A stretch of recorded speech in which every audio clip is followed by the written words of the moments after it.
que fue declarado Hijo de Dios con poder según el Espíritu de santidad por la resurrección entre los muertos, y por quienes recibimos la gracia y el apostolado para la obediencia de la fe en todas las naciones, por amor de su nombre, entre las cuales estáis vosotros llamados a ser de Jesucristo, a todos los que estáis en Roma, amados de Dios, llamados a ser santos, gracia y paz a vosotros, de Dios nuestro Padre, el Señor Jesucristo. Padre, te damos gracias, te pedimos que en esta noche, Señor, podamos estar concentrados en lo que tu palabra dice, que sea tu Santo Espíritu tomando el control de todos nuestros pensamientos, de todas nuestras acciones, para que podamos desarrollar este culto con reverencia, con respeto, que sea tu palabra, Señor, no las mías, que sean tus pensamientos vertidos en las palabras, lo que yo pueda explicar y no los míos. Señor, confróntanos, háblanos, y también te pido que nos apacientes y que nos llenes de paz y de tranquilidad en el nombre de Jesús. Amén. Aquí pueden tomar sus asientos, hermanos, son muy amables. Aquí, en el capítulo 1, Pablo está haciendo referencia a que tiene 3 tipos de llamados. No es que lo explico así, porque van a decir, esa es una herejía. No, Pablo menciona 3 cosas a las que él fue llamado.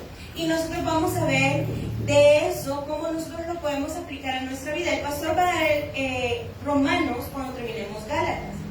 Pero yo voy a hacer una aplicación, no una explicación o una exégesis, sino que voy a aplicarlo. En el primer versículo, Pablo dice que fue llamado a ser apóstol. En el versículo 6 encontramos el otro llamado. Pablo fue llamado a ser de Jesucristo. Y en el versículo 7 encontramos el otro llamado a ser santo. Vamos a nosotros a ordenar como en un proceso, cómo vamos a ver estos 3 llamados en nuestra vida. Pablo está explicando a los romanos que él ha sido siervo de Jesucristo, ha sido llamado por Jesucristo para que él sea apóstol, para que él sea salvo y para que él sea santo. Esos 3 llamados son los que nosotros tenemos en nuestra vida. El primer llamado que nosotros tenemos es a ser salvos. Juan 3:16, ahí lo tenemos, ustedes lo pueden buscar en sus Biblias, dice, lo tenemos ahí, porque de tal manera amó Dios al mundo, que ha dado a su Hijo unigénito, para todo aquel que en él cree, no se pierda, mas tenga vida eterna. Ese es el versículo más famoso. De hecho, si ustedes van a algunas tiendas, hasta en las bolsas lo van a encontrar, porque es el versículo por excelencia que la mayoría usa para evangelizar. Todos nosotros recibimos un primer llamado, y el primer llamado fue a ser de Cristo. Y Juan nos lo dice, el Señor mandó a su Hijo para que nosotros podamos ser salvos. Ahora, este mensaje, el primer llamado, se ha dado casi a toda la humanidad. ¿Ustedes creen que hay personas que aún no han recibido el mensaje de salvación? Es muy probable que sí, en otros países. Es muy complicado. Hay un pastor que es apellido pastor, que viene a veces a El Salvador. Él está en eso de la ventana 1040, si no me equivoco, 1040, ¿verdad? Entonces él viene a veces al país porque es salvadoreño, pero va a estos países donde el evangelio no se puede predicar. Entonces ellos llegan, como ponen un restaurante, y en el restaurante son países musulmanes, entonces ahí no se puede, pueden matar a una persona que predique el evangelio. Entonces ellos ponen un restaurante, y cuando ya están en el restaurante, todos los que llegan al restaurante, que son como familia, digamos, la familia de ellos, empiezan a trabajar y a evangelizar y a llevar el mensaje. Sutilmente, poco a poco, van llevándole el mensaje a las personas, el mensaje de salvación. Ahora, ese es un llamado fuerte que este pastor está dando, pero el llamado que él tiene también es a llamar a otros. Nosotros debemos de el primer llamado.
tiene que hablarle de Dios. Si usted ama a alguien, si usted dice, yo tengo amigos, hable con ellos o ore por ellos. En un momento yo tengo muchas personas conocidas o muchas personas queridas que no son cristianos. Porque cuando uno estudia, no estudia en una universidad cristiana, ¿verdad? No, en una universidad normal. Cuando uno va al instituto, no va a un colegio normal, o sea, va a un colegio normal, no a un colegio cristiano. Y en todo ese récord de mi vida he conocido a muchas personas y yo he sentido mucho precio por estas personas. Y a veces yo tocaba algunos temas y me decían, explícame el tema. Y ya empezaba yo explicando el tema en la clase. Pero yo no puedo llegar hasta ciertos puntos para transformar su vida, pero el Espíritu Santo sí puede llegar. Y alguien puede llevarle palabra a ellos. Entonces, miren, una de las cosas que ustedes saben, hermanos, oren. La oración tiene tanto poder. Yo hice una lista con personas que apreciaba, decía, mis compañeros de la universidad, todos mis conversos. Y hacía la lista, todos los que no se habían convertido, para que no sientan feo, los no cristianos. Hice una lista, de ahí de mis amigos de la cancha, de ahí de mis amigos de no sé dónde. Y empecé a orar por ellos. Eso fue, hace 12 años. Y con el tiempo, yo iba a la iglesia central, porque ahí me congregué un tiempo, me encontraba a algunos de ellos que iban llegando. Hermano, yo tenía ganas de llorar, yo no había qué hacer, porque yo ya no los había visto por años, pero yo sí oré por años, no puedo decir que toda la vida, pero unos 3 años seguidos sí oré por todas esas personas, todos los días tenía la lista pegada en la pared, a la par de mi cama, porque tenía lista de oración por personas por las que he ido orando.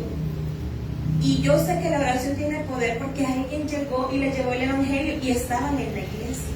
Esas personas ya no se van a ir a la condenación, sino que se va a salvar sus almas. Y no podemos hablar de que, ay, existe el cielo. Sí existe, y existe la condenación, y existe la salvación.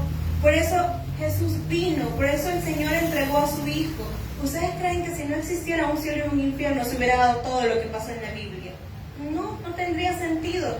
¿Para qué iban a hacer todo esto? ¿Para qué hay personas que iban a entregar sus vidas? ¿Para qué hay pastores que se van a países musulmanes a predicar? Porque a veces nos mandan listas de nombres de pastores que están a punto de decapitarlos porque predicaron y lo descubrieron. Y nosotros oramos, intercedemos, algunos los dejan libres, otros mueren. No tendría sentido todo eso si no fuera cierto. Entonces nosotros ya recibimos el llamado a ser salvos. El segundo llamado que Pablo nos comenta que tiene es a ser santos. Pero en ese de llamado a ser salvos, quiero que pongamos Timoteo, segunda carta de Timoteo 1:9. Y ustedes lo pueden leer o lo pueden marcar en sus Biblias.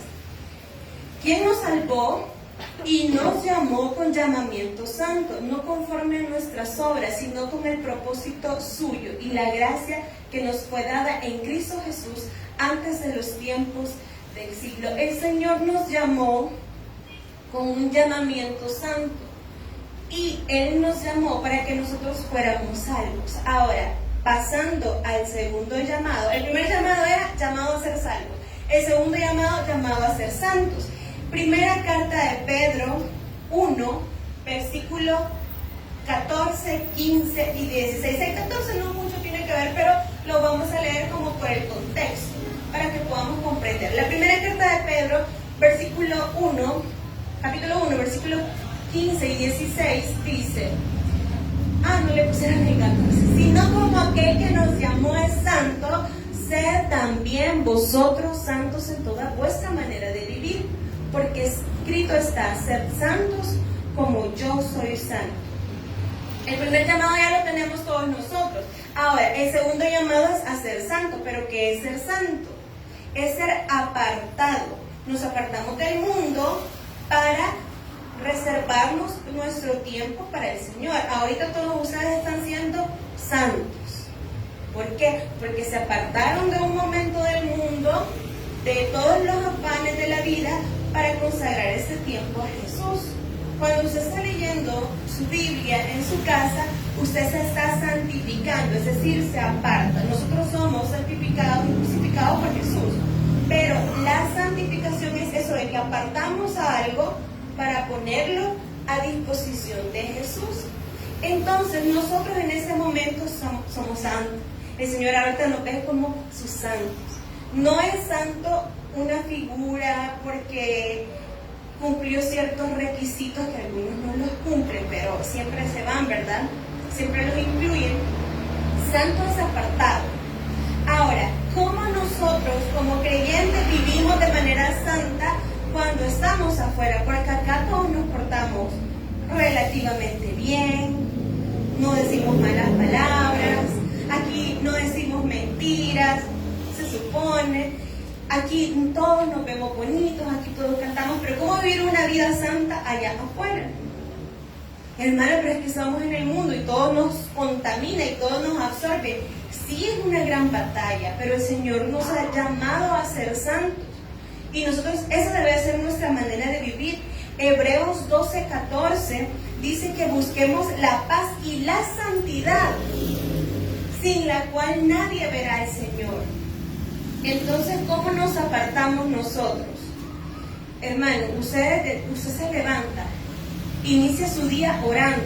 Imagínense, hagamos una evaluación de nuestro día. ¿Qué tan apartados estamos para el Señor? Y eso que usted hace allá en lo oculto, el Señor lo manifiesta ante todos. Nosotros vemos acá el resultado de lo que pasó todo su día. Ahora, nos levantamos, oramos. ¿Quiénes oran en la mañana para levantarse? Amén, cuando se levantan, oran.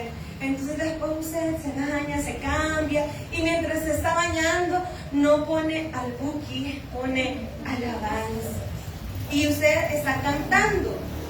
Vida cristiana, estamos siendo santificados, nos estamos apartando del mundo y estamos conectados con el Señor. Se está bañando, se está cambiando, pero está alabando al Señor. Luego usted decide tomar su desayuno y está orando por su desayuno, porque todos oramos para darle gracias al Señor porque comimos, ¿verdad? Amén. Entonces, vamos, ya llevamos nuestra primera oración, llevamos nuestro momento de adoración al Señor en lo que estamos cambiándonos, ya llevamos nuestro segundo momento de oración a la hora de desayunar y nos vamos de la casa. Nuestro tercer momento de oración, Señor, le encomendamos nuestro viaje, y si usted está en familia o si están entre esposos, se agarran de la mano, oran y salen, consagran su salida al Señor. Y si ustedes van en el camino, en el carro, escuchan alabanzas y van conectados con el Señor. Si van en el bus, se van a conectar con otra cosa. Llévense sus audífonos de los de Mundo del Hermo, para que pues si vayan escuchando alabanzas o van hablando con el que llevan a la par y le van contando algo de Dios, o si no se marea usted, lea la Biblia, lleva su momento con Dios. Usted está siendo santo, apartado para Dios. Llega a su trabajo y usted con su testimonio está siendo santo, apartado para Dios. Usted dice, bueno, se sienta, empieza a trabajar, pone a veces, si le dan permiso, pone la radio, pero miren, hay unos que solo con la radio piensan que es suficiente. No, hermanos, eso es una parte de toda nuestra vida cristiana. No podemos vivir solo con la radio, porque no es lo mismo adorar en la casa, que es un buen momento, pero venir a adorar aquí al Señor todos juntos. Porque miren, la iglesia no es un miembro separado. El cuerpo de Cristo somos todos nosotros. Usted no ha visto un dedo guardado por ahí. No, el cuerpo siempre está junto. Entonces nosotros somos un solo cuerpo. La Biblia sí lo dice. Ahora, vaya, llevamos en nuestro trabajo el testimonio, se nota el comportamiento, ya nos quitamos las malas palabras, ya no somos tan peleoneros, ya ponemos las predicaciones o ponemos alabanza, volvemos a casa, cenamos, oramos, nos vamos a acostar. Algunos hacen el altar familiar, todavía hacen eso. Algunos sí, ay, hermano Víctor, ya no voy porque no tengo que ir a hacer el altar familiar. Y si no le pegan, no asombró. Sí se va a hacer el altar familiar y eso es importante. Algunos que lo pueden hacer, los que tienen familia, ¿verdad? Los que están solos, háganlo solito, usted con Dios, ahí lea, cante. Y así ustedes están siendo santos para el Señor. Porque han reservado de todo lo que está afuera momentos para el Señor. Y el Señor quiere que nosotros seamos santos, como Él es santo. Entonces, la santidad, que es nuestro segundo llamado, no es negociable. no es una opción, no es, ay, usted sea santo si quiere. La Biblia nos dice que procuremos buscar la paz y la santidad, porque sin santidad nadie verá al Señor, y lo cantamos, ¿verdad? Sin santidad nadie verá al Señor. Y estamos en el teléfono viendo, ay, el concierto, ay, no sé quién, voy a ir comprando las entradas. Ay, no es de cristianos, porque no ha venido ningún cristiano ahorita al concierto. Entonces, nuestra santidad se debe demostrar en todo eso. Fíjese que la santidad y la adoración es importante. Usted adora al Señor. Su adoración no solo es cuando pasa aquí a cantar, es desde que usted está preparando su uniforme, usted lo plancha. Pero aquellos que a última hora, ¿dónde está mi camisa? Y la mamá, yo no sé, ¿dónde está la Biblia? Y no hay, y los zapatos, y no tienen los zapatos, o se vienen sin uniforme. Su adoración comienza desde que usted está en su casa preparando su uniforme, su Biblia o su mochilita, a sus niños, arreglándoles, poner la Biblia en la mochila. Esa es parte de su adoración, pero nosotros pensamos que adoración no es solo venir a ponerse acá de frente. El Señor nos da a nosotros tantas cosas que nosotros deberíamos de vivir una vida santa. ¿Cómo podemos vivir una vida santa? Teniendo en cuenta lo que dice un versículo en Pedro, que los ojos del Señor están puestos sobre todos y sus oídos están atentos a las oraciones de nosotros. El Señor nos mira y nosotros debemos de pensar en eso. Algunos nos detenemos cuando andamos en la camisa del uniforme. Algunos, aunque anden en la camisa, no quieren dar cuenta encima de, porque a veces con el uniforme nos peleamos. Miren, a mí no me gusta ponérmelo para andar haciendo mandado, porque yo exijo mis derechos, ¿verdad? Porque a mí la Defensoría del Consumidor me deberían de decir. Cuando uno va a alguna parte y ve algo y una promoción y ciertos precios, y de repente a uno, porque miren gente que lo quiere engañar a uno, y entonces yo, ay, no, el loco, y me pongo el pelo aquí, ¿verdad? Y yo, mire, el artículo tal dice esto, así que dame esto, mire, usted aquí dice esto, y me está engañando, y no sé qué. Y yo exijo mis derechos, yo sí exijo mis derechos, pero a veces yo digo, con el uniforme, después van a decir lo que, a ver, entonces yo cuando veo el uniforme, no, hermano, me quedo callada, por eso no me gusta ponérmelas aquí, me lo pongo, no, son bromas, yo me lo traigo puesto, pero a veces pasa, uno debe de meditar, porque miren, los carros andan con los logos. Usted lo ven con la Biblia y lo ven que sale. Qué difícil es para los que viven aquí, cerca, vivir cerca de la iglesia.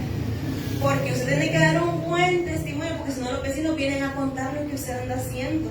Nosotros conocemos a los vecinos y sabemos quiénes son. Ah, pero como ellos no son cristianos, ellos sí vienen ahí a poner queja.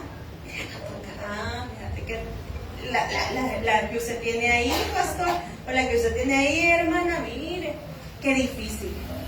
Qué difícil es invitar a los vecinos. ¿Quiénes de aquí invitan a sus vecinos? A los de la parca, ¿va? Los invitan a la iglesia. Yo no los invito porque todos son creyentes. No, miren, es difícil. Fíjense que tengo unos vecinos que están abajo del pasaje. Y yo sé que no son, ¿verdad? Pero no son creyentes, pero a veces escucho al Señor que ponen a su hamaca, porque como la voz de Dios es bien suave, ¿verdad? Empieza a cantar, y una vez encontró un himnario del tabernáculo. Y ellos no son creyentes, ninguno. Y empezó a cantar y yo estaba contenta. Y yo decía, ay, pero solo a ellos no los invitaba. Los de enfrente no son, los de aquí son de otra iglesia cristiana, los de aquí sí eran del Taber, los de la paz tampoco son, los de aquí sí son de otra iglesia cristiana. Pero yo con ellos, yo así como, ay, los invito, pero después, miren la hermana, ay, ustedes invitan a sus vecinos, hermano. Les invitan a los de la paz y dan buen testimonio, hermano. Ay, no, miren, yo no soy gritona, pero pues sí, ¿verdad? Uno se conoce, que uno no grita, pero en silencio hacen otras cosas, ¿verdad? Entonces, bueno, nosotros deberíamos de tener ese testimonio tal de poder invitar al de la paz, pero hermano, hay unos que invitan y dan gran mal testimonio, ¿verdad? Pero bueno, lo importante es que nosotros veamos cómo nos apartamos y cómo ser buenas personas, que la gente diga, este sí es cristiano, o que digan, bueno, este sí va pero no parece. Porque miren, a veces hay cristianos que gritan en las calles, hay cristianos que pitan 3 veces, hay cristianos que son peleoneros. Entonces, esa santidad se nota en ellos, no se nota. Entonces, ¿qué dicen después? Para ser como los de esa iglesia, mejor no somos nada. Y qué feo, porque al final si hablan de nosotros como personas, hermanos, sí tenemos muchos errores, pero al final la gente termina hablando de Cristo y de la iglesia. Porque si yo hago algo malo, van a decir que todos ustedes y ustedes tienen la culpa de las cosas que yo ando haciendo. No. Por eso nosotros debemos de tener nuestro compromiso y nuestra convicción de tratar de vivir en santidad para el Señor. Porque miren, es un proceso. No vamos a ser santos de la noche a la mañana. Hoy acepto a Cristo y mañana cambio. Hay personas que sí cambian. Cambian rápido, pero a otros nos cuesta un poco más. Hemos vivido, imagínense que yo hubiese recibido al Señor a los 30 años. Viví 30 años haciendo las cosas sin el temor del Señor. Me va a costar. Entonces, aquí es un llamado para nosotros. Tener misericordia para el recién convertido, pero irle instruyendo para que sea a la imagen de Cristo. Nosotros no debemos de buscar ser como otro hombre o como otra mujer, sino como Cristo. Entonces ahí el estándar nos queda bien alto, porque algunos decimos, ay, yo quiero ser como ese pastor, porque ese pastor hace X, Y cosas. Pero es que el modelo no es el pastor, aunque debería de ser ejemplo. La Biblia dice que debería de imitar a los pastores. De hecho, Pablo creo que es el que dice, imítenme a mí, o Pedro, como yo imito a Cristo. Ustedes ahí lo buscan después, porque ahorita no me acuerdo. Pero uno de ellos dos dijo que tenían que imitarlo a él como él imitaba a Cristo. Ahora, nosotros en la iglesia hemos metido mucho el mundo a la iglesia. Y hemos sido bastante tolerantes. Un día de estos hablaba con un cristiano, y si me escucha lo siento, nadie lo conoce aquí, pero me decía, mire, me dice, en la iglesia X, un pastor X se relacionó con una muchacha X. Él todavía no se divorciado, pero no está con su esposa. Ella no sé si ya se divorció, yo creo que sí. Pero la cosa es que tuvieron su relación oculta, pero la muchacha se le enojó y publicó todas las fotos y salió a la luz todo. Entonces esa persona, servidor de la iglesia, como él cuida su iglesia, acusaron a la muchacha y taparon a ese pastor, que no es pastor, es un predicador, pero ese pastor no es, porque no es pastor titular de una iglesia, es un pastor que llega. Pero ahora voy a este punto. Yo tengo que cuidar la iglesia y más adelante lo vamos a ver, y tengo que defender la iglesia, pero no puedo permitir estas cosas. ¿Cómo yo como servidor voy a tapar algo inmoral? Y si los dos son culpables, ¿por qué me voy a culpar solo a uno? Entonces, no, pero es que como en esta iglesia, y yo le digo, pero es que eso no es correcto, pero es que eso es inmoral. No, pero la vamos a volver a poner a servir en escuela bíblica. ¿Y por qué la vamos a poner a servir si no cumple con los requisitos de servidora y no ha dado buen testimonio? No, pero es que como aquí siempre así se ha hecho, los pastores siempre han hecho eso, y los servidores siempre han hecho eso, y los santulones se enojan, dicen, hermano, eso es correcto, de ninguna manera, pero a veces en la iglesia hemos metido tanto las cosas del mundo que empezamos a actuar como líderes o como servidores que están corrompiendo la iglesia. Eso no fue acá, fue en otro lugar, pero yo me quedo pensando en cómo alguien puede decir yo defiendo la iglesia si está ocultando inmoralidad. Y entonces todavía me dicen, y le dije a todos los líderes que nos pusiéramos de acuerdo y vamos aquí por la muchacha y a defender a... ¿Cómo puede ser eso? Por eso después la gente no cree en la iglesia, porque dicen, la iglesia es así, la iglesia es así. No, hermanos, la iglesia es santa, la iglesia es el cuerpo de Cristo, la iglesia es sagrada para el Señor y nosotros somos parte de la iglesia. Eso no es iglesia, eso es cualquier otra cosa. Pero entonces yo debo de comprender que Cristo es la cabeza de la iglesia y yo soy parte de la iglesia. Entonces yo me debo comportar acorde a ese hombre que ha pagado por mí. El Señor, la Biblia nos hace una comparación entre el esposo y la esposa. La novia del Cordero somos nosotros, todos ustedes, hombres y mujeres. Y Jesús es el esposo. Ahora, hermano, cuando Jesús venga, se lleve a su iglesia, se van a dar la boda, eso ya lo vieron en Apocalipsis. Pero ¿cómo nos estamos comportando nosotros? ¿Como una novia digna? ¿Como una novia respetable? Yo no sé cómo le gusta a los hombres las mujeres, pero normalmente les gusta una mujer cuando ellos eligen una mujer con la cual se puedan casar.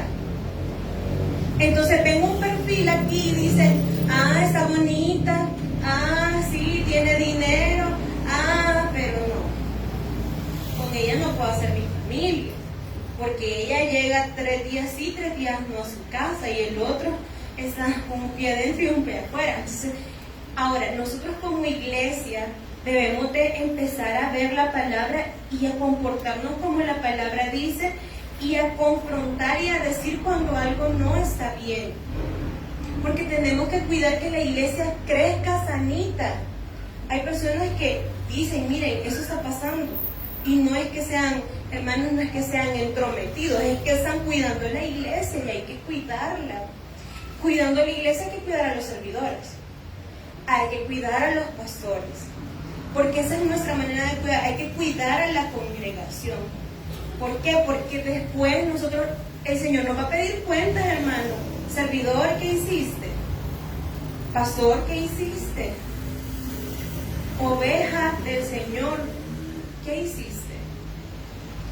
Si nosotros damos mal testimonio, no solo afecta a nosotros, hermanos, al final se hablan de nosotros, no importa, pero destruimos a veces iglesias y nosotros debemos de cuidar. Ahorita que somos chiquitos, sí somos bastante, ¿verdad? Porque sacando la cuenta somos más de 130, más de 140 los que venimos, solo que no venimos mucho.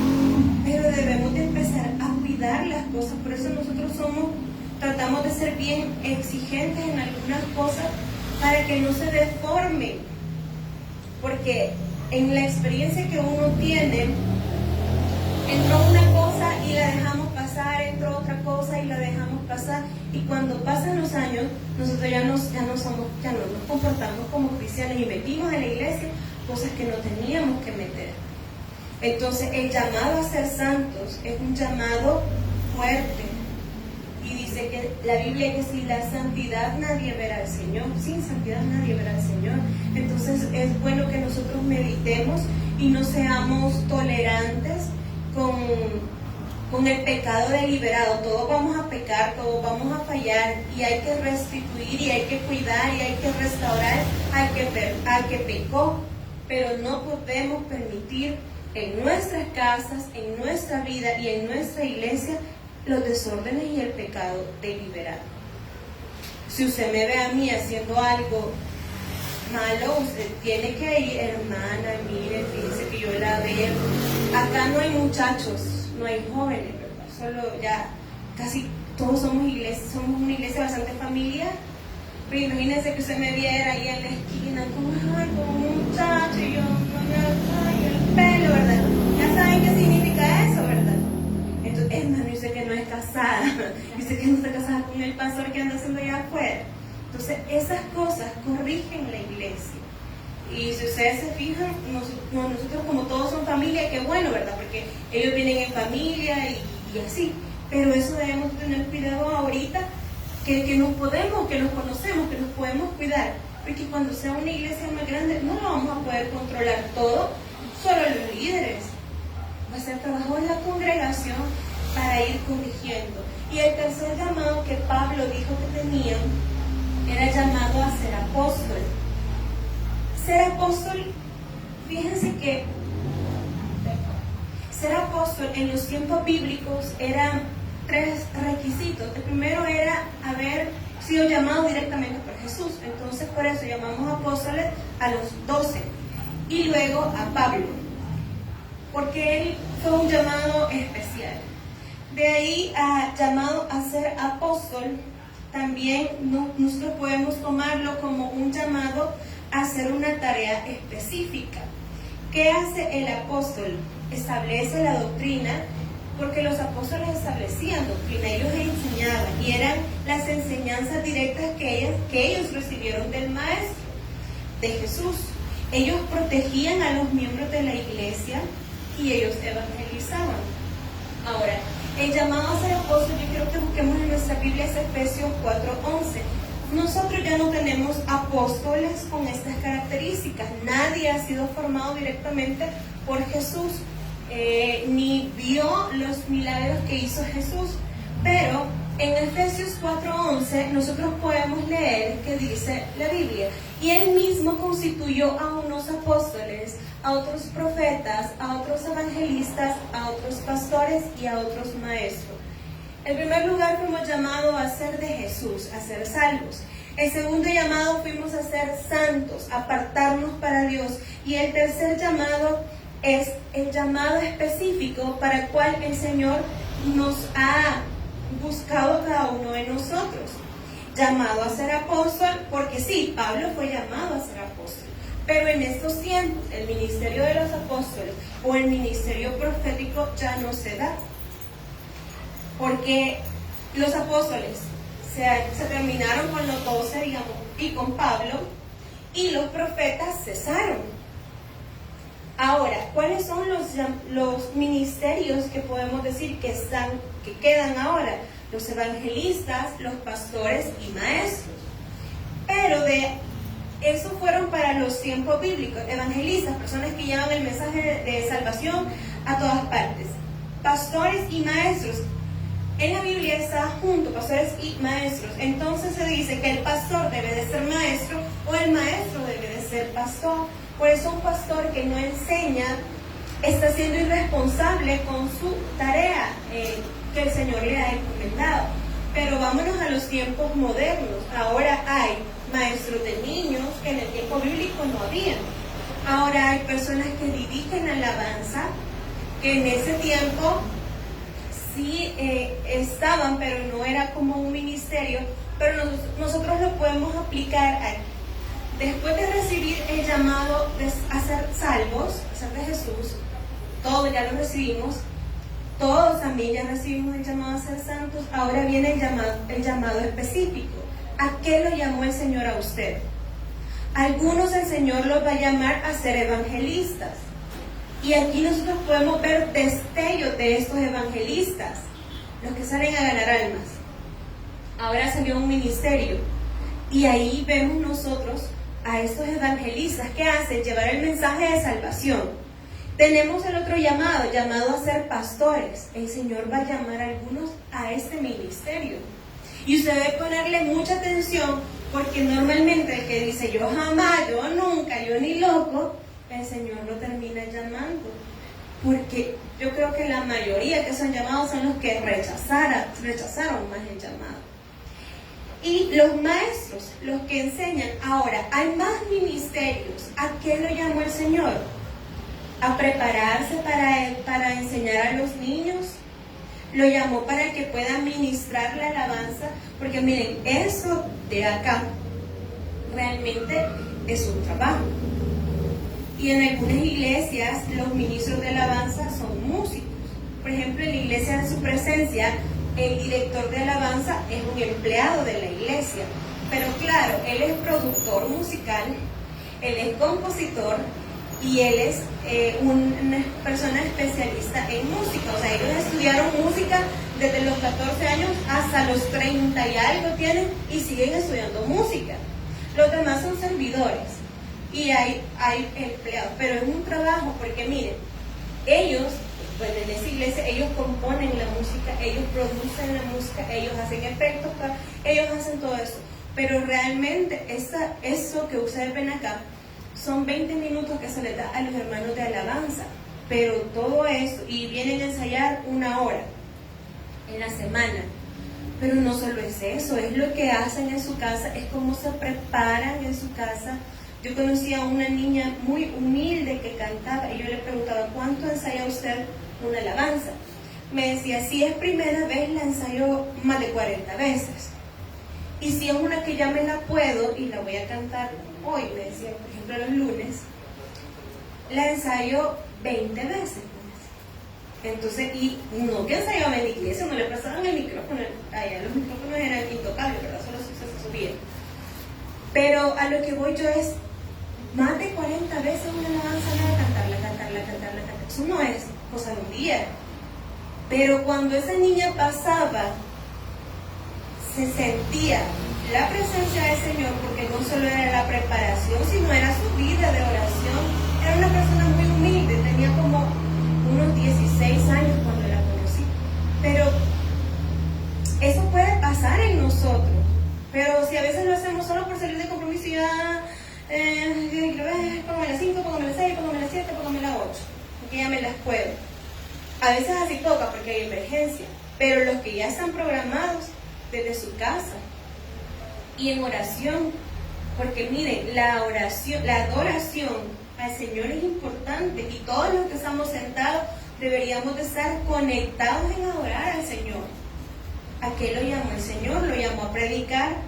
Hay que prepararnos, hay que estudiar, y no solo quedarnos con una parte de lo que nos dieron, seguir estudiando. Yo, una de las cosas que admiro mucho del pastor, y no creo que sea mi esposa, es que sí se prepara, estudia, él lee, pasa leyendo todas las noches, y a veces pasa escuchando unos documentales, y yo escuchaba otra vez esa voz, porque no sé si ustedes han escuchado en YouTube, que una voz como toda rara, y los empleados, que no sé qué, y no sé cuándo, y la misma voz le ponen a todos los videos, y yo, yo esa misma voz, yo sueño con esa voz que me está contando de los medo-persas, de los babilonios, pero bueno, la cosa es que estudia mucho, por eso ustedes dicen, qué buen mensaje, pero no es porque agarro la Biblia y quiero ver dónde voy a predicar, donde me salga el dedo, voy a predicar en Juan 17:1, no, hermano, es una preparación, ese es un compromiso que nosotros debemos de tener, debemos de estudiar y de prepararnos. Si el Señor nos llamó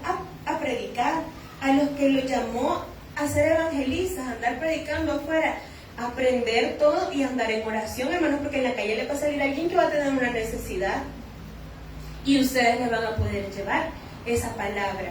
Me contaba el pastor que el encargado del área de pediatría del hospital ahora le dijo a él que en lo que han llegado, que han sido 3 veces, le dice, mire, le quiero contar algo como testimonio, que en lo que ustedes han venido a predicar, las personas han cambiado su actitud y han salido más rápido del hospital. Entonces, la palabra, y él dice, no somos nosotros, es la palabra la que transforma la vida. ¿Qué hacen ustedes, hermanos? Me pueden contar. Le dan la predicación, oran y le dan un alimento. Parece para nuestros ojos naturales, ¿verdad? Es como, solo oraron. Pero esa oración, porque venía de parte del Señor, les tocó a ellos, y estos corazones que estaban ahí estaban dispuestos a recibir. Por eso siempre hay que orar que los corazones estén dispuestos para que las personas puedan recibir. Y el doctor dice que él ha notado ese cambio en estas 3 semanas. Han salido más rápido del hospital, salen con una mejor actitud, porque las mamás están llorando. Después le dicen, no, sí, ya vamos a salir adelante. ¿Cómo se siente? No, estamos bien. Y vaya, el doctor, yo no sé si es creyente o no, el pastor que nos cuente mañana, pero él eso ha visto. La labor evangelística, hermanos, tiene mucho poder. Ustedes no saben cómo le han tocado la vida a alguien, porque una persona puede recibirlos callados o con un mal gesto, pero no saben cómo se fue esa persona pensando en lo que usted le dijo. Entonces, para eso hay que prepararse, decirle, Señor, póngame las palabras, por favor, para que esa persona que yo le voy a hablar, ese mensaje, yo le dé el mensaje que ellos están necesitando, porque ustedes no los conocen, no saben qué les pasa, y ustedes de repente dicen, yo este versículo le voy a compartir. No saben ustedes por qué, el Señor se los ha dado, y eso es lo que necesitaba esa persona. Y nunca se sientan mal porque alguien quizás les hizo una mala cara. No saben si esas personas son las que más recibieron el mensaje, porque a veces alguien puede estar predispuesto, pero hay que prepararse. ¿Lo llamaron, hermanos? ¿A quién los llamaron a ser evangelistas? Ustedes respóndense. ¿A quiénes nos llamaron a ser pastores? Prepárense y ustedes respóndanse. ¿A quiénes nos llamaron a ser maestros? ¿A quiénes les han llamado para el ministerio de los niños? Un ministerio tan importante, pero que casi nadie quiere. Si son bien portados, son unos angelitos. O sea, ¿por qué no han estado ahí? Ay, no, saldrían enamorados de ahí. Los niños son hermosos. Pero miren, es un llamado que ustedes deben de evaluar. ¿Cómo puedo saber si tengo un llamado? Usted se pregunta, usted solito empieza a preguntarse, ¿y yo será que el Señor quiere que yo haga esto? Y cada vez que el pastor dice, necesitamos gente para X ministerio, ¿y será que soy yo? ¿Y será que voy? Y me llama la atención, no, pero quizá yo no, es que así como esa mi vida, no, que no sé qué. Y uno empieza a poner muchas excusas, pero si alguien se está preguntando por un ministerio, hermano, posiblemente usted tenga un llamado y el Señor le está incomodando, el Espíritu Santo le está diciendo a usted que hay algo que tiene que hacer. Y si todavía no lo ha descubierto, póngase en oración y dígale, Señor, ¿qué es lo que usted quiere que yo haga? Y preparémonos. El llamado a ser apóstol me llama mucho la atención porque los apóstoles establecían la doctrina, pero también protegían a los miembros de la iglesia con oración. Nosotros protegemos la iglesia, hermanos, o nos guardamos las cosas aunque la iglesia se esté cayendo y algo vaya a afectar a la iglesia, pero no lo quiero decir. Nosotros como servidores estamos llamados a cuidar a la iglesia, a cuidar todo lo que pasa aquí, a cuidar a todas esas almas, a estar pendiente de ellos en oración. Cada líder debería de orar por sus servidores. Yo reconozco que a mí me falta un poco de oración con mi equipo. Pero Dios, Señor, protégelo, cuídelo, Señor. Pero me hace falta más. Porque si yo quiero que ellos todos sean espirituales, tengo que empezar yo. Y si yo quiero enseñar, que no nos ha quedado tiempo, pero el discipulado es importante. Lo primero que le voy a pedir de tarea es que escuchen el sermón de las 8. Bueno, aquí estaban la mayoría, creo que estaban todos. Pero yo debo de preocuparme por las almas de los que están conmigo. Y obviamente por toda la iglesia. Pero hermano, tome el compromiso. Usted póngase a orar por alguien. Usted por alguien que ve ahí. Usted no le diga, mire, voy a orar por usted. Usted empiece a orar, empiece a orar, empiece a orar. Y hermano, ore para que esa persona pase a dar testimonio y usted ahí sentado va a decir, yo sabía que el Señor le iba a contestar, no sabía qué necesidad tenía, pero yo estaba orando por ese hermano o por esa hermana y pasaron a dar testimonio. Hermano, experimenten la oración, el Señor le va a demostrar que le está respaldando, porque si nosotros oramos por otros y tenemos intenciones buenas, el Señor va a contestar y alguien va a orar por usted sin que usted se dé cuenta. Ahora, recapitulando, el primer llamado es a ser de Cristo, es a ser salvos, ya todos lo recibimos. El segundo llamado es a ser santo, y eso yo no puedo evaluarlo, lo evalúa cada uno en su interior. Y el llamado a ser apóstol o llevar una tarea específica. No se rehúse al llamado de Dios. El Señor, si nosotros lo vemos, Él se entregó por nosotros.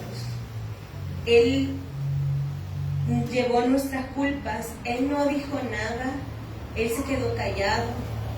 Nosotros a veces que nos deberíamos de comportar como Cristo, no nos comportamos como Cristo, y me incluyo. No se van a decir, ay, qué pecadora. Ustedes véanse ustedes, hermano, pero yo tomo mi parte. Él ha hecho tanto por nosotros y nosotros lo que le deberíamos de dar a Él es nuestra vida, nuestro servicio con excelencia, darle lo mejor al Señor porque Él nos ha dado lo mejor a nosotros y nuestras vidas van a ser transformadas. Cuando nosotros hayamos puesto en práctica y hayamos comprendido este llamado que el Señor nos ha hecho, nosotros vamos a tener mejores vidas. Y algunos pueden decir, mire, a mí el Señor solo me ha llamado para ser congregante. No lo creo. No significa que tenga que servir en esta iglesia. Puede servir en su casa, puede servir en oración. Mire, la oración es un ministerio tan importante de la intercesión que usted no se tiene que poner un uniforme. Si usted no puede por su edad, hay personas que me han dicho que quieren servir, pero que por su edad no pueden porque los tienen que traer sus hijos y entonces pueden venir 2 veces al mes. Pero desde su casa pueden orar e interceder por otros. Los domingos, ahí en la oficina, entran las hermanas del Ministerio de Intercesión a orar para el desarrollo del culto.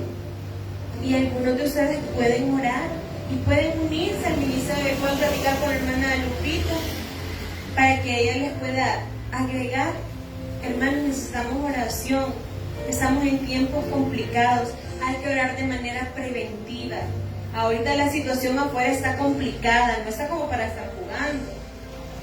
Y ustedes saben de que no solo los culpables se van, sino que también hasta las personas inocentes. Las personas inocentes se pueden ir. Oremos, pidámosle al Señor que nos ayude, que proteja a la iglesia, que cada vez que alguien pase acá y si tiene una mala intención, que esa persona se vaya, se confunda, que no pueda ver a ninguno de nuestros hermanos, que en el camino se vayan bien. Oremos, hermanos, de manera preventiva. Oremos por nuestro templo, oremos por cada uno de los que viene a ese lugar, que se vaya con un mensaje y no se predisponga a veces por el predicador, porque el que predica siempre lee un versículo. Usted tome algo de esa lectura, de todas las lecturas que hemos visto, y lléveselo y vaya a meditar en ello. Vamos a orar. Padre, gracias te damos por el mensaje de tu palabra. Señor, gracias porque usted nos ha dado un llamado a ser salvos y nosotros lo aceptamos y nosotros lo recibimos, mejor dicho, lo recibimos porque usted nos lo dio. También tenemos un llamado a ser santos, Señor. Yo le pido que nos ayude a poder vivir de una manera santa. Sabemos que en este mundo hay tantas cosas que nos pueden influenciar, nos pueden absorber, pueden llenar nuestros pensamientos de ideas progresistas, de ideas que son antibíblicas. Y yo le pido, Señor, que nos dé el discernimiento a través de su Santo Espíritu para poder elegir lo justo, lo correcto, lo bueno, lo que es agradable a usted. Señor, y le pido en esta noche por los que tienen un llamado específico. Señor, algunos quizás no se han animado a llevar el mensaje de salvación y usted les ha dado la gracia, la sabiduría y les tiene un llamado, Señor, y usted los va a ir formando. Le pido para todos aquellos que usted los quiere como evangelistas, a los que usted quiere como maestros, como pastores, como predicadores y predicadoras de su palabra, Señor, porque eso no es un deseo que nace de una persona, es algo que usted nos ha dado. Le pedimos también por los que tienen el llamado al ministerio de los niños, Señor. Yo le pido por ellas que les provea todo lo que necesita, Señor. Le pido por los que van a los hospitales a llevar la palabra, que usted siempre ponga una palabra en sus bocas, Señor, para que esa palabra pueda transformar esa alma necesitada, que pueda llevar ese mensaje de poder, de sanidad, de fe. Señor, le pedimos por los hermanos que van a la cancha a llevar el evangelio, Señor. Le pido que pueda tocar los corazones de estos jóvenes y de estas señoritas. Le pido que les dé gracia y que sea usted utilizándolos a ellos, Señor, para que estos niños puedan conocerlo, puedan ir a otra iglesia o puedan venir a esta. Nosotros los recibimos. Le pido, Señor, por cada uno de los que dirigen la alabanza, Señor, para que usted nos pueda usar para adorar juntos, Señor, que podamos tener esa conexión, que podamos estar en un mismo espíritu, como dice su palabra. Le pido también, Señor, por los jóvenes del Ministerio de Multimedia, Señor, para que usted siempre les dé ideas creativas, que puedan llevar el Evangelio a otras personas, a otros países, a través del trabajo que ellos están haciendo, que es importante, que es delicado, Señor, pero que también da mucho fruto. Bendiga ese ministerio, Señor, para que también pueda proveer todo lo que ellos necesitan o necesitamos para seguir trabajando. Bendiga a todos los que sirven en el templo, acomodación, los hermanos de tráfico, las personas que recogen ofrenda, que es un privilegio, que en el Antiguo Testamento era algo tan bonito poder recoger las ofrendas que las personas llevaban a su casa, Señor. Bendiga esos ministerios. Bendiga a las hermanas que se encargan de servir y atender a nuestros hermanos en la cafetería. Bendiga el ministerio de intercesión. Señor, contéstale las peticiones de su corazón. Bendiga esta iglesia, a cada uno de los que vienen a este lugar, Señor, para que puedan ser transformados por su palabra. Señor, lo amamos. Señor, le pedimos perdón por nuestras faltas, por nuestros pensamientos egoístas, por nuestros pensamientos guiados por la carne. Le pedimos, Espíritu Santo, que tome el control de nuestras vidas para hablar y actuar lo que a usted le agrada. Úsenos, Señor, para ser mensajeros de su palabra, no porque nosotros seamos buenos, sino por su bondad y misericordia, para aquellos que van a estar dispuestos a escuchar lo que usted quiere decir a través de cada uno de nuestros hermanos y a través de nosotros. Gracias por todo. En el nombre de Jesús hemos orado creyendo que vamos a recibir, porque lo pedimos en el nombre de Jesús. Amén. Amén, hermanos. El Señor les bendiga. Nos